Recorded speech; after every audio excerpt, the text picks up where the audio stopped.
Good afternoon. I think I'm still Peter Goodman. I'll try to be brief. A couple of things. First of all, I want to suggest to my friend Juan that we can fight fentanyl addiction and gun addiction, as well as trying to have police accountability while treating the police officers themselves right.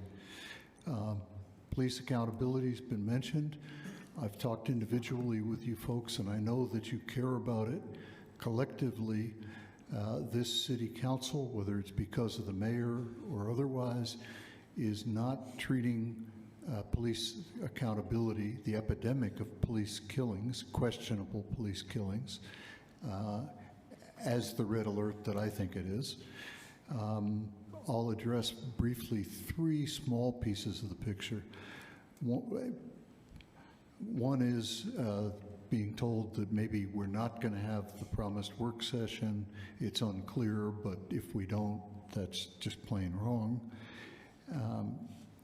Mentioned this to one of you, but in terms of transparency, at a point where the Sun News and I and others were having trouble getting video from people's video cameras, the police officers, somebody at the police or somebody at the city put out a propaganda video to try to make it look like, oh, this wasn't a big deal. It was kind of inept. I'd be mad if I were a city councilor, and I'd want to know who was doing that, because it's just the opposite of any kind of transparency or proper dealing with your citizens.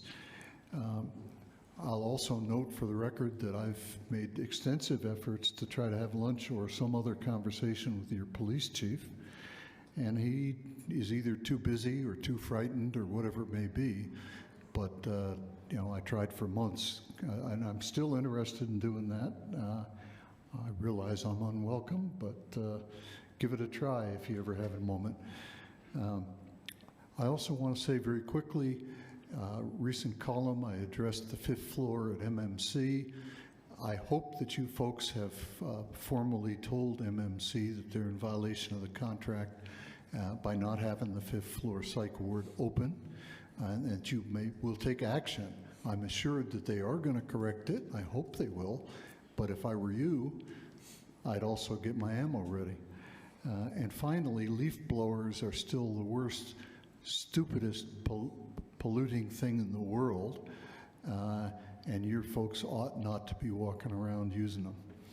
Thank you. Thank you, Mr. Goodman. Anybody in the 8th row, I think, come, go ahead and make your way down. And Councilor Flores has a question for you, Mr. Goodman. Yes. Yes, ma'am. Yes, sir. Thank you so much, Peter, for being here today.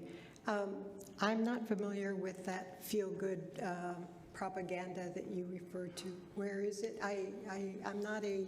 I'll try to send you a copy, but they put out a video. Who's they? The city. The city. And I'll try to track down exactly where I got it from, and I'll ask the folks that's on news. But basically, it just sort of showed the police officer driving there and la-di-da-da, and it showed him yelling to put down the weapon, but it stopped before the actual shooting. And it basically, it's not necessary. I don't know that it says anything specifically untrue or lying, but the mood of it is, no big thing. And I'm just thinking, when we're trying to get, we people who are either news media or otherwise concerned citizens are trying to get the actual police video and learn the facts. Somebody's wasting time doing that. That should be the officer's criminal defense attorney, if he's ever charged. But I will try to get you the more specific information. If you could get it to all of us, I can't speak for my colleagues, No. but it'd be great to see, and then to also determine the source of that. Thank you. And thank you, Mr. Goodman. And thank you all for being here and for what you do. I know that it's wearing. Thank you. Thank you, Madam Chair. Thank you. Councilor Flores, go ahead, come, please.